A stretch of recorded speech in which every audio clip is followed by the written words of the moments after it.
Madame vient s'asseoir.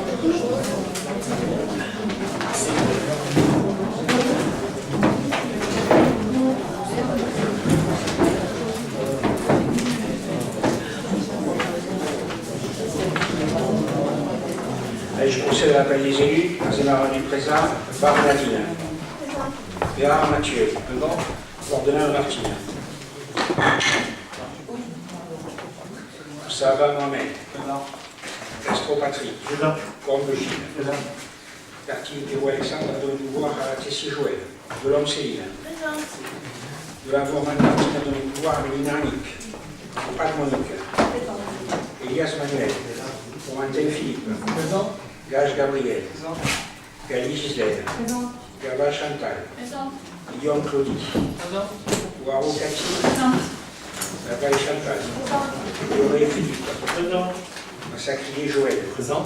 Mélina Annick. Robin Philippe. Sabi Julie. Petinet Pascal a donné le pouvoir à Elias Manuel. Tessier Joël. Tessa Daniel. Thierry et Marie. Zampel Joséphine.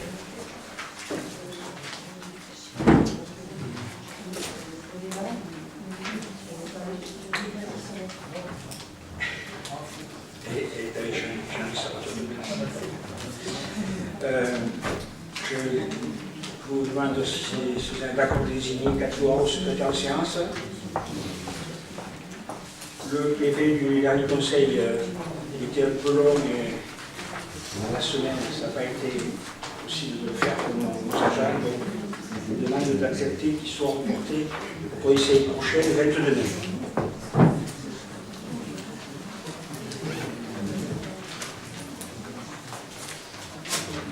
La première délibération porte sur le vote des taux d'imposition des trois taxes directes locales.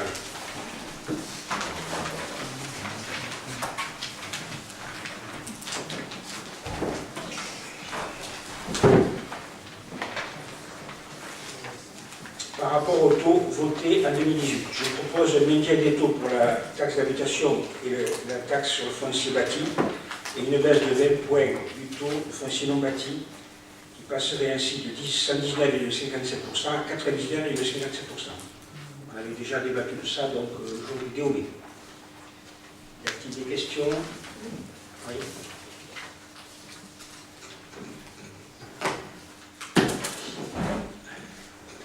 Alors, monsieur le maire, déjà, le document 1259 n'était pas transmis avec l'ordre du jour. Il a été fourni à la demande des élus de la minorité et de surcroît entaché d'erreur de calcul. Donc, vous proposez une baisse du foncier bâti, et évidemment, nous sommes d'accord, mais nous aimerions que vous proposiez aussi une baisse du foncier non bâti, nous sommes d'accord, mais nous aimerions que vous proposiez une baisse du foncier bâti. Donc, le taux actuel est à 23,41. Si vous faisiez une petite baisse de 0,50, il passerait à 22,91 et ça ferait 49 855 € en moins sur les produits des impôts, qui seraient largement compensés par les dotations non inscrites au budget de ce jour, puisque vous avez inscrit au compte 74 815 000 € pour la DGF, alors que c'est 826 932. Et vous avez inscrit 810 000 € alors que c'est 860 558 pour la DSR, ce qui fait 72 000 €. Ce qui permettrait de rendre un peu de pouvoir d'achat aux autorités. Ce que demande aujourd'hui la population, c'est de rendre un petit peu de pouvoir d'achat à l'État, mais aussi à tous les pouvoirs publics, les collectivités en faisant partie.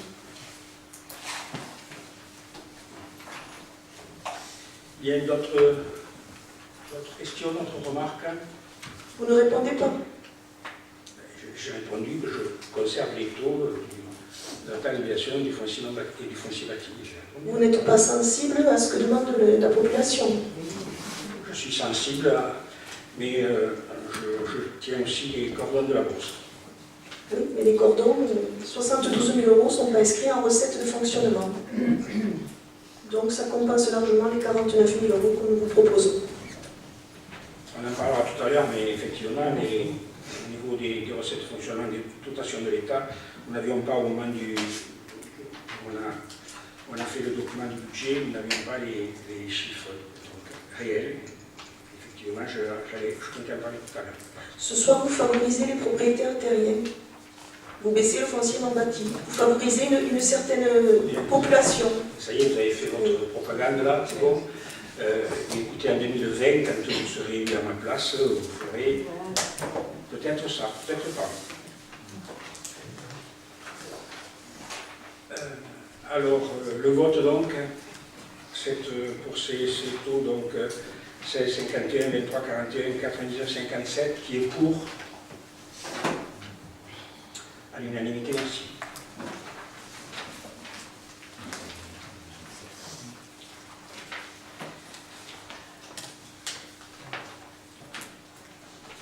La deuxième délibération porte sur le vote du budget primitif, du budget communal. Alors, je vous propose donc un budget de fonctionnement qui s'équilibre à 10 500 000 euros, contre 9 725 000 euros en 2018, et un budget d'investissement qui s'équilibre à 5 924 329,48 contre 4 94 587,13 en 2018. En dépenses de fonctionnement, les charges à caractère général, chapitre 11, c'est sur la page 9 donc, du document.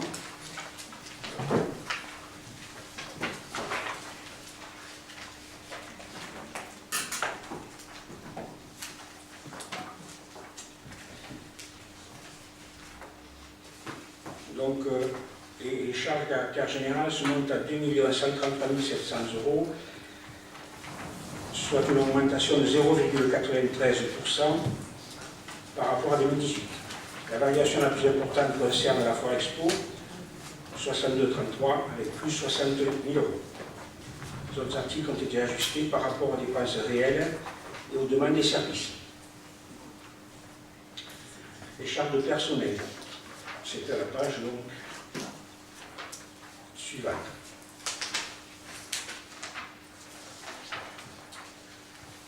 On propose donc 5 millions d'euros, soit une augmentation de 1% par rapport au budget 2018, mais une augmentation de 4,9% par rapport au résultat 2018.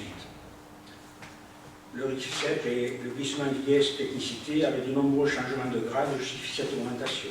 Le calcul a été fait à partir des salaires de janvier et février, auxquels on a ajouté le montant de la prime de 1 000 euros versée en 2 fois, en juillet et novembre, plus une marge d'erreur. Les autres charges de gestion courante, donc chapitre 65, c'est la page 10, toujours, se montent à 1 050 000 euros, soit une augmentation de 4,6% par rapport au budget 2018. Avec une augmentation de 54 000 euros pour le CCAS, car le personnel, donc, maintenant mis à disposition par la mairie. La subvention est ainsi abondée de 68 000 euros que le CCAS va ensuite rembourser à la mairie. La baisse au 65,58, autre charge obligatoire, est due à la fin du chantier d'insertion. Nous n'avons plus la contribution à l'association Confluence, qui était de 70 000 euros encore en 2018. Si vous êtes intéressé par le détail des articles, donc de 65 541 à 65 58, ça figure à la page 50 du document.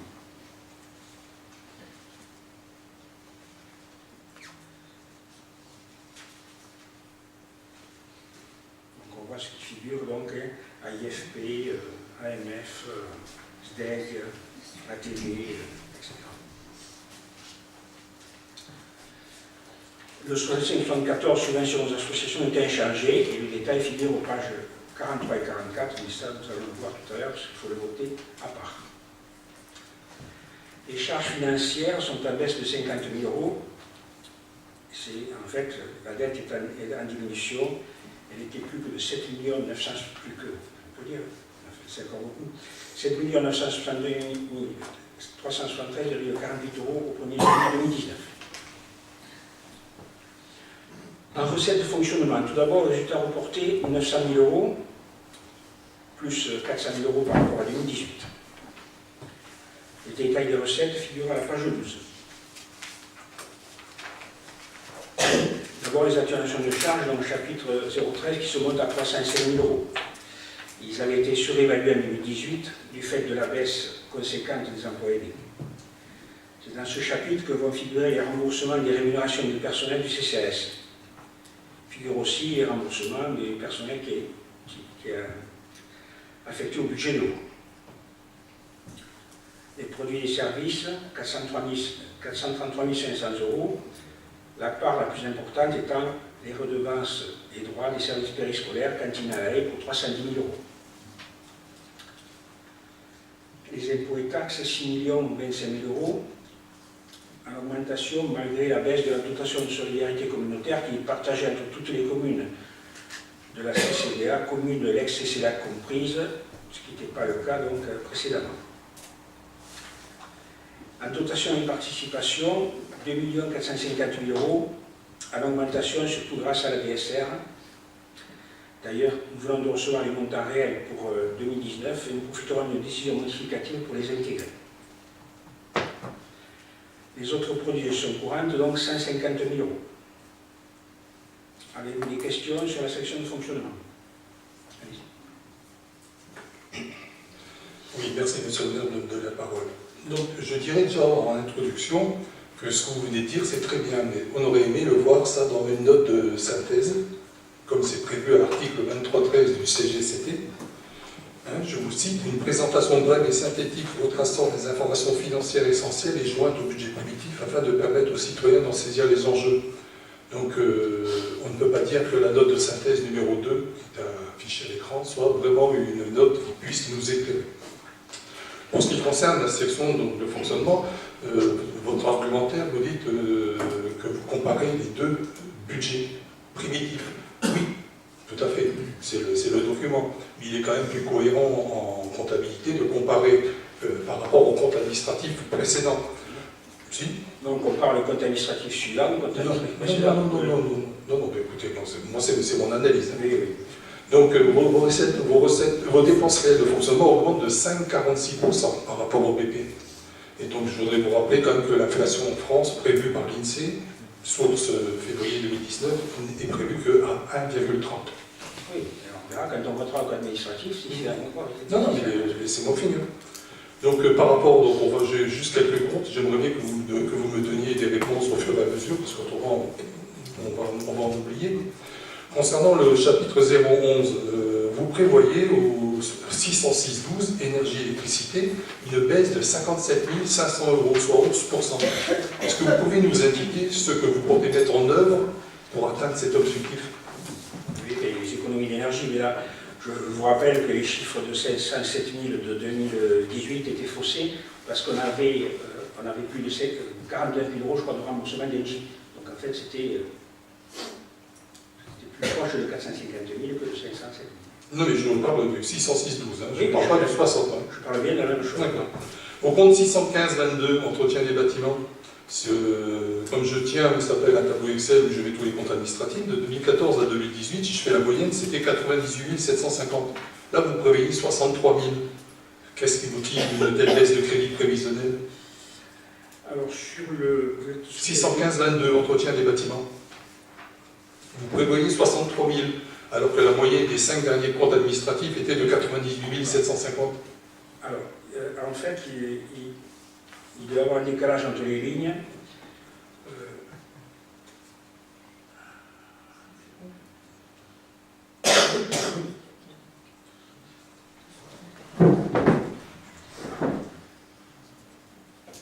Non, c'est par rapport aux demandes qui ont été faites, donc on va peut-être s'en tenir là, mais c'est pas sûr. D'accord. Au 618.4, versement au organisme de formation, là aussi, la moyenne des 5 derniers comptes administratifs, c'était 7 187 €. Vous prévoyez presque le plus du double, 16 150. Oui, parce qu'il y a les formations de CACES qui sont prévues, qui sont assez nombreuses. Dans le compte 62, ça augmente de 33%, mais c'est normal, il y a les crédits de la foire. Mais même si on retranche ces crédits de la foire, le compte augmente quand même de 6,14%. Ça fait beaucoup quand même. Ouais, vous êtes sur 62. Sur le 62, autres services extérieurs. Oui, mais dans les divers, en fait, dans les divers, effectivement, il y a tout le contrat éducatif municipal, il y a des dépenses, effectivement, qui sont plus importantes. Sur le 012, Donc, bien sûr, là aussi, l'augmentation elle est sensible, hein, puisqu'au BP 2019, vous prévoyez une augmentation de 233 300 €, soit 4,91, vous l'avez bien dit, ça, par rapport au compte administratif précédent, qui, lui, déjà, vous devrez tenir compte du RIC7, ça, je m'en doute. Mais si je reprends au BP 2018, vous aviez inscrit une somme, vous l'avez rappelé tout à l'heure, de 4 950 000. Au compte administratif 2018, on a constaté des dépenses sur 4 766 000. Donc, quelque part, c'était déjà surévalué. Donc, si je continue à faire ma moyenne de mes comptes administratifs de 2015 à 2018, j'obtiens 4 685 000. Vous prévoyez 5 millions. Qu'est-ce qui justifie une telle augmentation de prévision de dépenses? Non, mais il y a le RIC7 et le glissement d'élasthénicité, mais il y a beaucoup d'agents qui changent de grade. Non, mais je veux bien, mais non, mais effectivement, il y a peut-être une petite marge. Mais bon. Non, mais ce que vous appelez, vous, une petite marge, moi j'appelle ça que vous gonflez artificiellement les dépenses. Ça, c'est la sémantique, mais moi c'est la mienne. Parce que quelque part, je vous citerai un article tout à l'heure du compte du CGCT qui vous demande pas de faire des petites marges. Au compte 65, ce compte est en augmentation de 81 309 €, soit près de 8%. Alors j'en ai pris deux comptes, les comptes 65-31 à 65-34, indemnité des élus. Ce compte augmente de 23 753 €. Excusez-moi, mais je prends entre le compte administratif 2018 et notre prévision budgétaire. Non. Ça augmente de 21,94%. Expliquez-moi pourquoi. Ah oui, là, c'est facile à expliquer. Oui. Souvenez-vous qu'au début d'année, il y a eu un flottement. 15 jours. Il y a eu au moins nous avons des conseillers délégués qui n'ont pas été payés pendant 3 mois. Donc, Ah non, mais si on regarde sur les années précédentes, ça n'a jamais atteint 120 000. Donc je peux vous le dire. Alors, je vous rappellerai que vous devez, ça s'appelle la sincérité budgétaire, c'est-à-dire que vous n'avez pas le droit d'arrondir, comme vous dites, ou prendre des petites marges. Vous devez estimer vos dépenses et vos recettes. C'est un conseil d'État du 23 décembre 1988 qui dit que les recettes et les dépenses ne peuvent être volontairement ni surévaluées, ni sous-évaluées. Donc là, c'est très facile à estimer, parce que c'est un indice de la fonction publique, et le point de la fonction publique est gelé. oui, mais ça doit faire 118 348, ça les Oh ben moi, écoutez, par rapport à 2000, je vous dis, on n'a pas perdu 23 000 € d'indemnité. Concernant la subvention du CCAS, tout à l'heure vous en avez parlé, mais je n'ai pas bien retenu vos chiffres, parce que vous parlez de... 68 000 € pour le personnel. Ben j'en trouve 74, moi. Et il y a 55 000 € pour le fonctionnement. Donc vous augmentez la subvention de 6 000 €. Voilà, c'est ça. D'accord. C'est-à-dire Qu'est-ce qui motive cette augmentation? C'est-à-dire on est sur 70 000 € de dépenses, toujours, il ne reste plus que 15 000 €, l'année dernière il restait 21 000. Alors, moi j'avais fait la différence entre les 49 000 et 123 000, je trouvais 74 000. Mais si on fait parallèlement, si on constate le compte 013 atténuateur de charge, on devrait retrouver la même somme Or, on ne retrouve pas cette augmentation, puisqu'on ne trouve que 34 943 € d'augmentation. Alors moi, j'ai une explication. Ça veut dire que l'absentéisme baisserait à la commune, puisque oui, ça enregistre... Oui, mais en fait, vous savez qu'on n'est pas assuré pour la maladie ordinaire, donc ça ne change pas grand-chose. Par contre, effectivement, on a moins de contrats aidés encore, et ça va sûrement baisser. Même moins de contrats que l'année dernière, c'est les mêmes, hein, puisque vous inscrivez les mêmes dépenses au 0,12. Hein. Donc il n'y en a pas moins. Ou alors vous avez encore évalué de manière voilà. Petite marge de sécurité. Dans le tableau au compte 66, les charges financières, en page 7, tableau des dépenses de fonctionnement, vous inscrivez 342 000. En page 27 du document, parce qu'on n'a que ça pour travailler, en page 27, état de la dette, on peut lire dans la colonne indemnité dette charge d'intérêt 323 964. Là, il y a encore un delta de près de 20 000 €. Vous allez me dire pourquoi vous arrondissez. C'est la même façon de travailler que les années précédentes. L'héritage, je ne veux pas t'entendre parler. Moi, je vous demande de me répondre. Écoutez, c'est vous qui m'avez procuré ça. Vous avez deux tableaux. Les deux ne sont pas identiques. En plus, à la lecture du tableau 27, si on détaille un peu les emprunts, oui, c'est pas vous qui les avez faits. Je veux bien le savoir, ça aussi. Mais on peut voir 5 emprunts. pour un capital respondu au 31/12/2019 de 4 721 758 €. Mais ces 5 emprunts ont des taux d'intérêt très élevés, entre 4,35 et 5,85%, qui génèrent un montant d'intérêt de 228 000 €.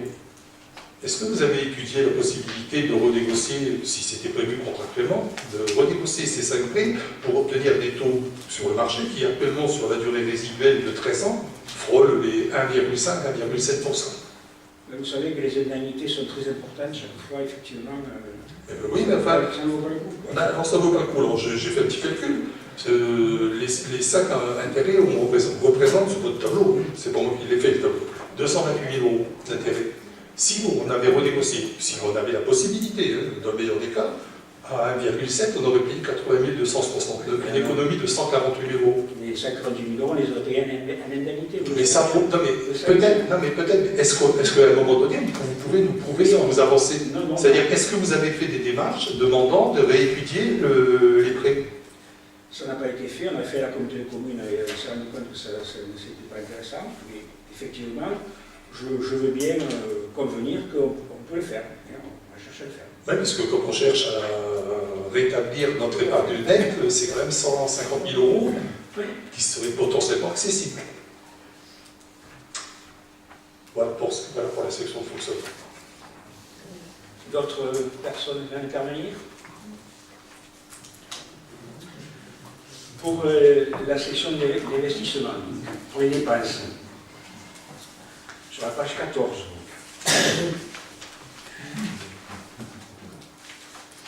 On a donc des frais d'études pour 52 510 €. Alors il y a l'étude pour la passerelle, pour la salle des fêtes et pour l'étude hydrologique suite aux inondations, chemin de la Fageole et chemin de Trenton. Les immobilisations corporelles, donc 21-13 achats de terrain, donc pour 400 000 €.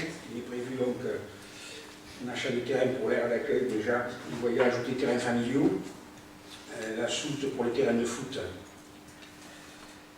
Alors il faut le terrain catalan, on a eu le problème. Et aussi l'achat de terrain pour la STEP. Au 21-28, aménagement de terrain, il est prévu donc une aire de jeu pour 40 000 € et des espaces verts. Au 21-312, bâtiments scolaires, la grosse somme concerne les toilettes de l'école primaire à Nizola, 30 000 €. Ensuite, la l'occupation des clôtures Zola et Michelet, pour satisfaire à Vigipirate. Et sur la maternelle Michelet, 7 200 €. Au 21-38, autres constructions, les travaux sur la toiture de l'église de Saint-Paul pour 80 000 €. 51 000 € pour la sécurité, la sirène et les paratonnerres. La clim pour le cinéma pour 26 500 €. Le mur escalade pour 25 000 €. Des travaux au foyer pour 7 500 €. Au nouveau bureau de la police municipale pour 16 000 €. Des travaux sur la halle pour 21 000 €. Pour le local sans domicile, pour les SDF, donc 15 000 €, réfection de la toiture. Pour la salle Allégora, une régulation suite au diagnostic thermique pour 22 500 €. Et enfin, les sanitaires sur l'esplanade pour 70 000 €. Au 21-82, matériel de transport, donc pour les services techniques, 85 000 €. Pour la police municipale, 20 000 € et pour la navette personne à mobilité réduite, 50 000 €. 21-84 immobilier, et là-dedans en particulier la médiathèque pour 22 000 €. Immobilier pour la médiathèque. Au 21-88, il y a 42 300 pour les espaces verts et 20 000 € pour l'extension de la vidéoprotection. Ce qui fait un total de 1 252 150 €, auquel on doit ajouter donc 146 723,68 € de reste à réaliser. Sur les immobilisations en cours, ensuite on retrouve les grosses opérations, donc 600 000 € pour le stade Marcel-Soulan, 240 000 € pour l'église de la Madeleine, à l'intérieur, 300 000 € pour l'hôtel de ville et 100 000 € pour la DAP, opération qui se répartit sur plusieurs années, que nous allons retrouver tout à l'heure. dans les APCP, dotation de programme crédit de paiement. Et ensuite 275 000 € pour la couverture d'un terrain de tennis, 200 000 € pour l'extension du coworking, et 600 000 € pour le cours routier, compris là-dedans, le pas de la route de Miremont et amende de police au route de Naïm. Soit un total de 2 315 000 €, auquel s'ajoutent 906 432,96 € de reste à réaliser.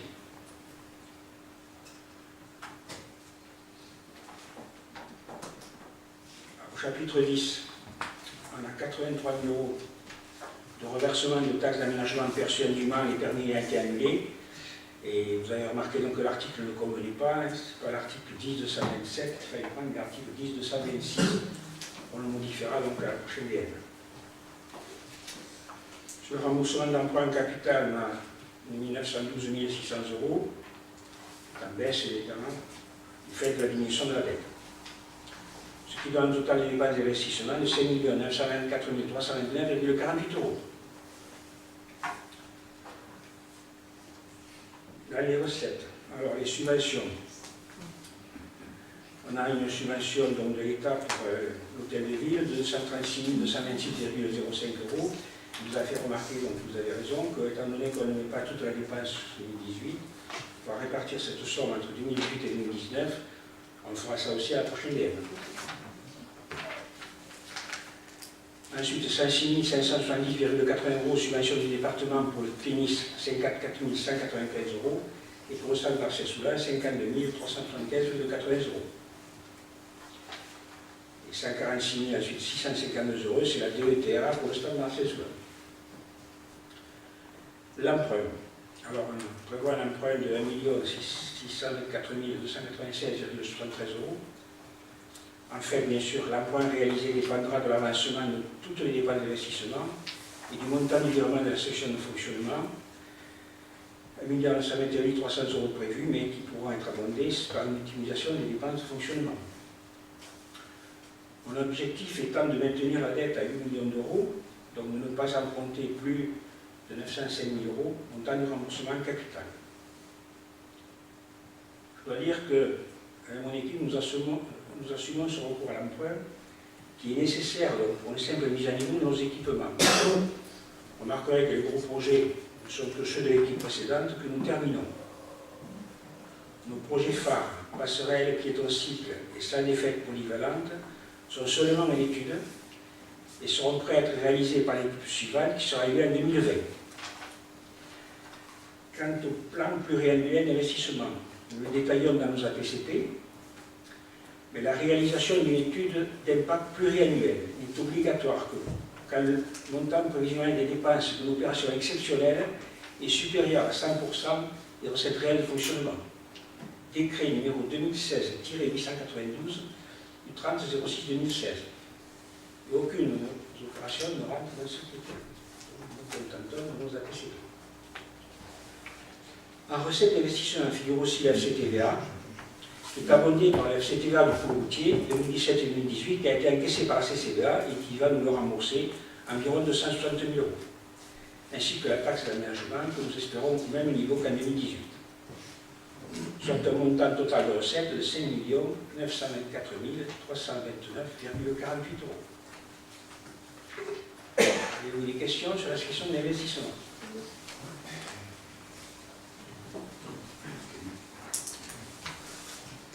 En section d'investissement, bon, déjà les recettes, on va partir de là. Bon, vous venez de me confirmer ce que j'avais vu, c'est-à-dire que pour l'accessibilité de la mairie, vous inscriviez 100%.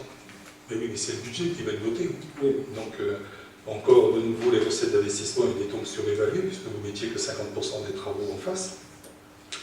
Alors, pour ce qui concerne l'emprunt, oui, d'accord, vous venez de confirmer que vous feriez un emprunt maximum de près d'1 million. Et par contre, l'inscription de cet emprunt de 1 624 000, cette prévision d'emprunt, a eu un rôle important dans l'atteinte de l'équilibre budgétaire, car l'équilibre global de la section d'investissement a été obtenu en tenant compte de cet emprunt. Je vous rappelle qu'un emprunt constitue une recette facultative non fiscale d'investissement, c'est l'article, moi aussi j'en connais, 2331-8. Madame Duprat, s'il vous plaît. S'il vous plaît. Lorsqu'on ne comprend pas tout ce que les gens disent, c'est pas la peine de ricaner. Je vous remercie. Je vous remercie, Madame Duprat, je vous remercie. Vous êtes bien insolent. Je ne suis pas insolent, Madame. Simplement, je constatez respecte. simplement que vous connaissiez les articles. C'est pas la peine de ricaner, dans ces cas-là. Dites, comme Madame Tensa, que je l'avais impressionné. Dites pareil. Je vous remercie, Madame Henri. Donc les conseillers municipaux, notamment sur de la minorité, doivent pouvoir apprécier la sincérité des recettes d'emprunt au regard de différents critères. Vous êtes bien d'accord avec moi? La capacité d'assurer la charge liée au remboursement, la situation d'endettement de la collectivité, les marges de manœuvre, tout ça, on n'a pas pu l'avoir puisque le DOB, il n'y avait rien. Un autre critère qui permet d'apprécier que l'emprunt est réel et sincère, c'est la possibilité de le mobiliser dans l'année. Vous êtes bien d'accord, monsieur le maire? Donc pour ce faire, il aurait fallu joindre à l'appui de votre présentation de budget un état d'avancement des négociations avec les différents établissements financiers. Et là aussi, c'est un conseil d'État du 16 mars 2020. Est-ce que vous pouvez nous présenter un tel document, monsieur? Actuellement, non, mais on est en négociation avec la Banque Postale qui, effectivement, est d'accord pour nous prêter la sélection. Oui, mais ça, effectivement, je n'ai pas le document. Aussi, alors là aussi, vous avez bien que vous avez arrondi, page 7 du tableau, c'est comme pour les atterrés. Hein. Vous inscrivez 912 600 € de remboursement de capital, vous allez à la page 27, vous trouvez 880 476. Vous augmentez encore artificiellement de 31 524. Je ne comprends pas, puisque là, c'est connu comme le remboursement de capital. Pourquoi on ne met pas les bons chiffres en face? Moi, après Madame Barbe va prendre la parole, mais moi, ce que je voulais dire sur ce budget, c'est que vous savez que la présentation des budgets des collectivités est régie par 5 grands principes. L'annualité, l'unité, la spécialité, l'universalité et la sincérité. Moi, à mon avis, c'est que mon avis, que le 5e point, la sincérité, n'est pas respectée. Donc, je vous ai cité tout à l'heure l'instruction de M14 et l'article 1612-14 du CGCT, qui disent qu'on doit estimer de manière sincère et au plus juste les dépenses et les recettes. Il n'y a pas de note de présentation du budget. Donc pour nous, les élus de la minorité, votre budget n'est pas sincère. Donc il est entaché d'irrégularité, comme l'était votre DOB tout à l'heure, il y a une semaine. Voilà. Merci.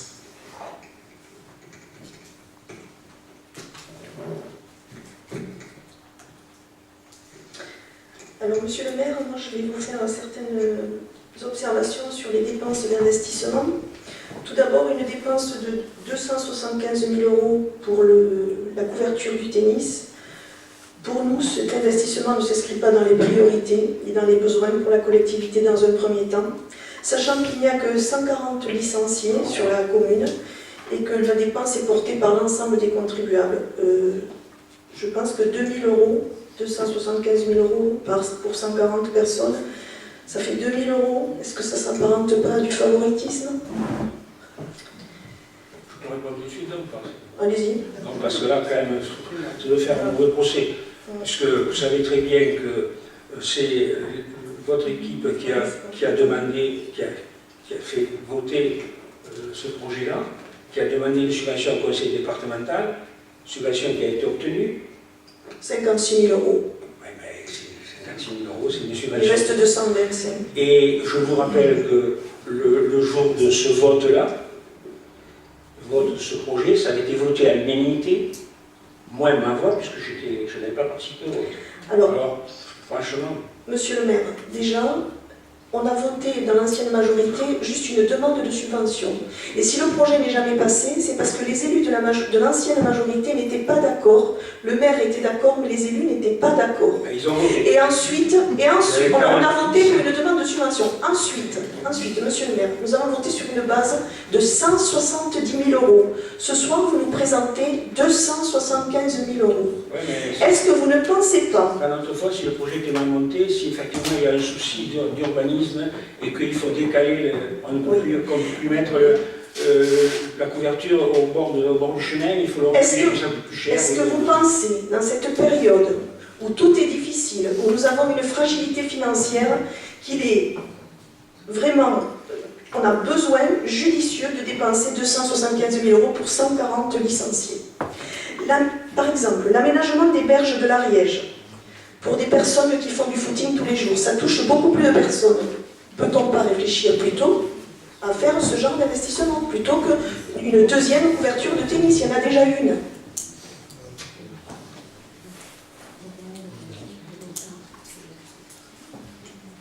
En plus, le jour du conseil municipal des enfants, nous avons entendu les enfants qui ont proposé l'aménagement des berges de l'Ariège.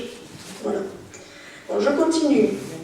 L'aire de jeu du Belvédère, 30 000 €. C'est pareil, pour nous, ce n'est pas une dépense prioritaire, sachant que la toiture du Belvédère présente de sérieux dysfonctionnements. L'aire de jeu, vous avez compris, elle n'était pas dans le bâtiment. Pas dans le bâtiment, mais sur le... Quand même, merci.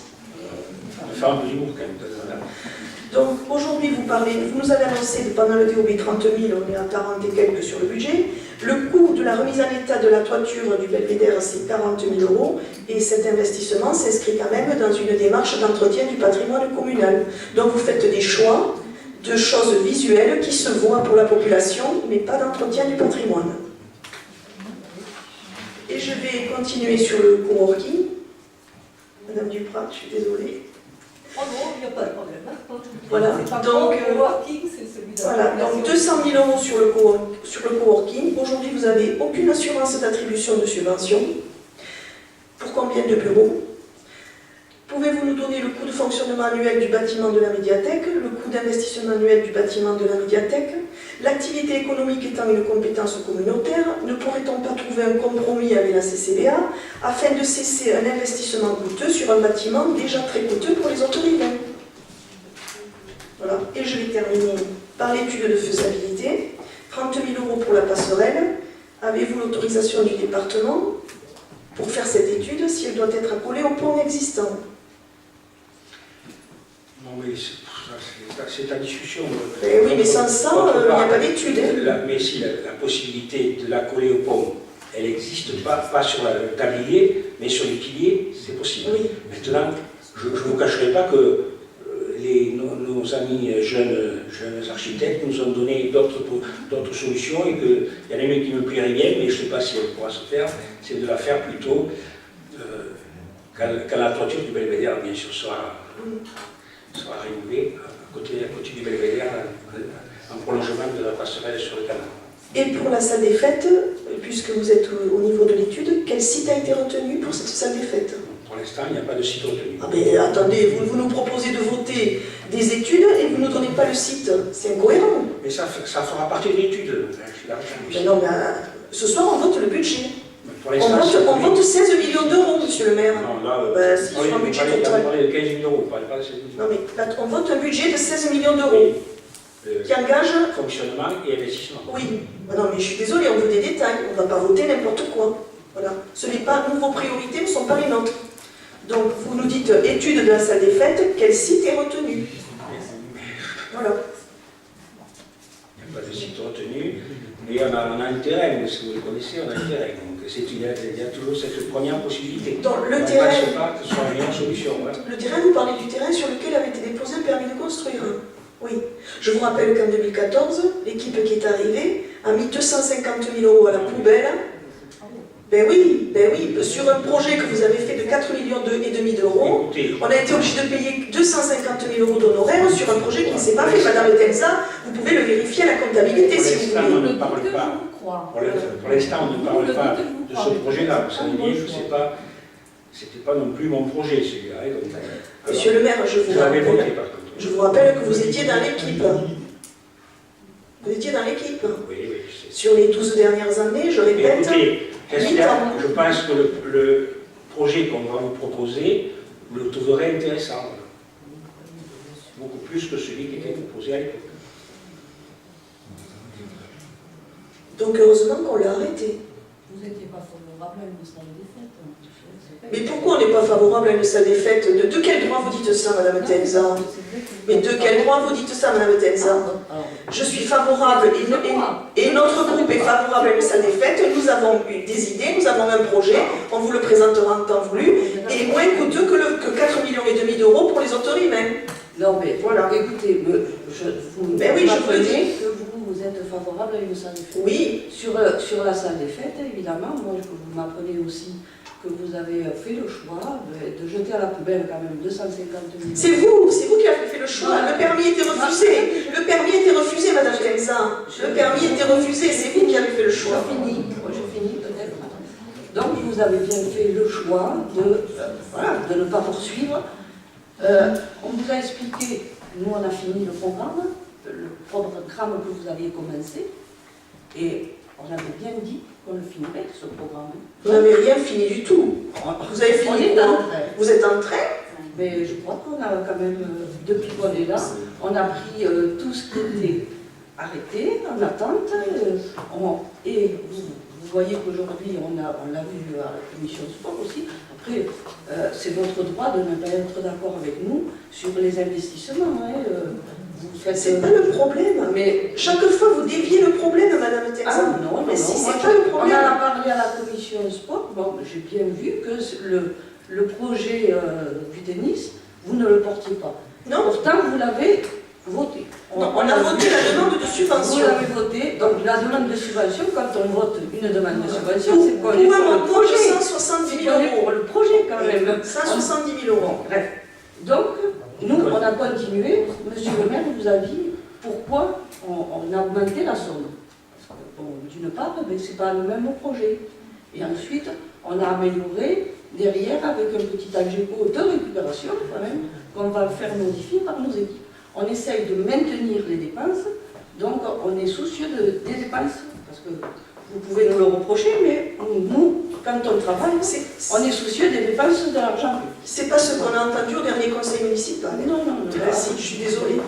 Du coup, moi je pense que quand même, il faut reconnaître que c'est pas facile pour personne, mais quand on y est, nous on travaille, et tout le monde, vous le voyez bien, c'est un conseil municipal qui est là, qui travaille au quotidien. Moi je voudrais quand même souligner que tous les conseillers délégués et tous les élus, eh bien ils travaillent pour la commune, et avec tout le respect qu'on vous doit.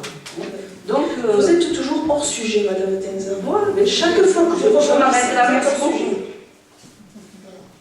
Et pour votre information, vous avez terminé les travaux, mais n'oubliez pas que nous avons terminé la médiathèque aussi. Voilà. On était bien avancé. Par contre, à vos travaux, on se demande si elle était bien avancée. Bon, voilà, c'est tout. Allez. C'est tout. Donc vous ne nous répondez pas sur le site de la salle des fêtes, monsieur le maire. Non, c'est très bien. Et juste pour...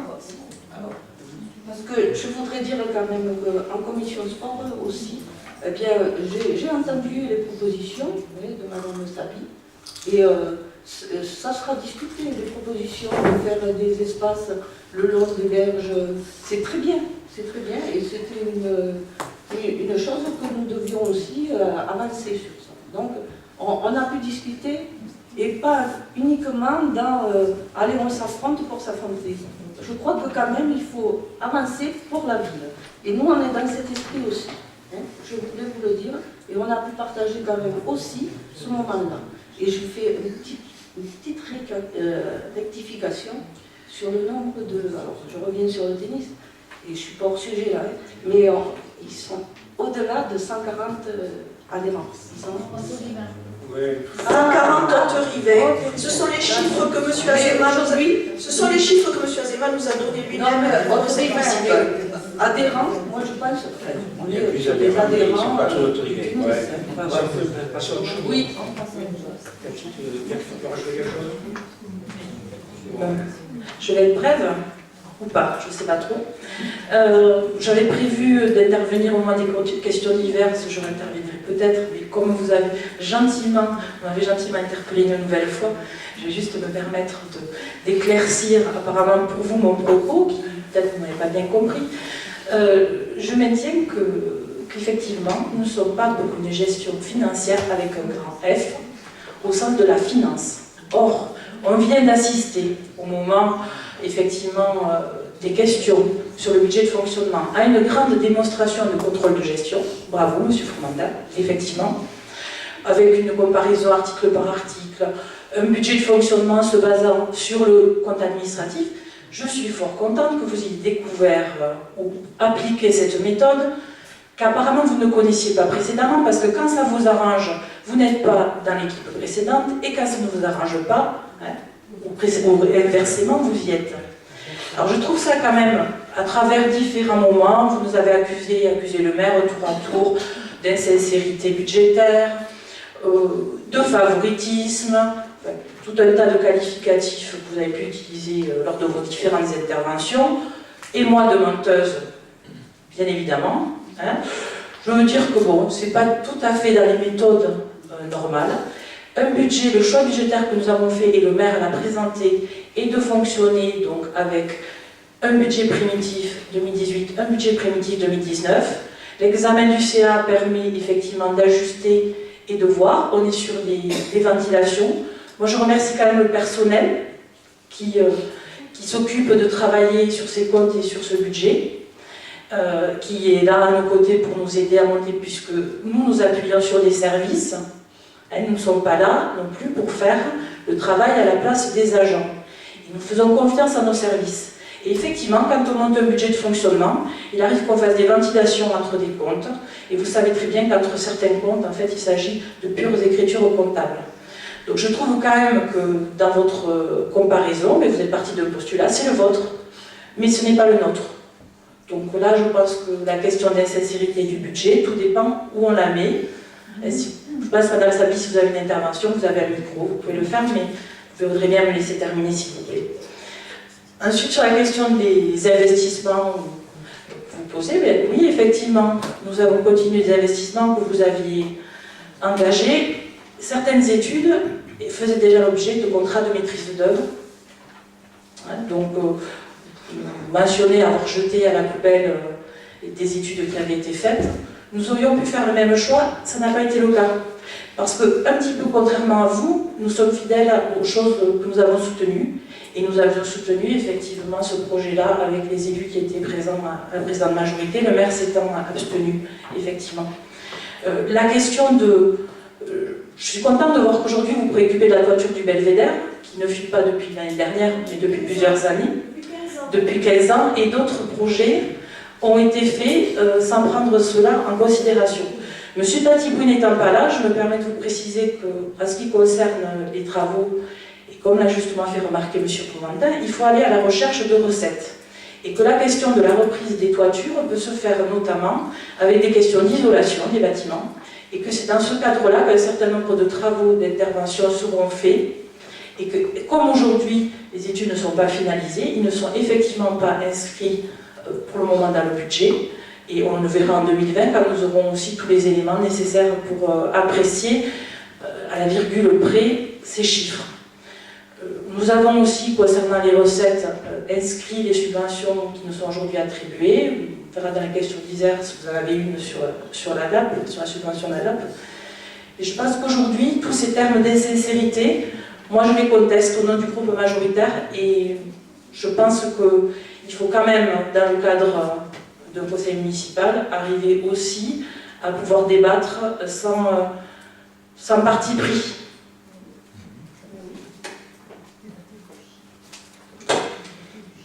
Oui, je voudrais vous répondre juste en quelques mots. Je tiens à vous dire que ce n'est pas une doctrine qu'on vient d'appliquer. Excusez-moi, mais le Code général des collectivités locales s'applique à tout le monde, que ce soit à vous, à d'autres communes. Et quand je lis que les recettes et les dépenses doivent être estimées de la façon la plus exacte possible, je ne fais que citer la loi. Donc, que vous vouliez vous affranchir de la loi, c'est votre problème. Notre rôle, c'est de vous le signaler. C'est tout. Donc, il n'y a pas, j'accuse pas le maire d'insincérité. Vous l'avez dit. Je dis que le budget est insincère. Reprenez, ça s'appelle la comptabilité, les 5 principes de la comptabilité, et vous pourrez regarder est-ce que c'est le même ou c'est le budget qui est insincère. Vous parlez d'estimation, effectivement. Vous avez utilisé le terme estimé. Vous êtes d'accord. Estimer ne veut donc pas dire... Parler de sémantique, mais nous pouvons aussi aborder la question de la sémantique. De la façon la plus exacte possible. De la façon la plus exacte possible. Ça veut dire il y a quoi? des éléments. Ça veut dire quoi? Ça veut dire quoi? Vous avez le droit de dire que les intérêts d'emprunt, vous mettez 20 000 € de plus dessus.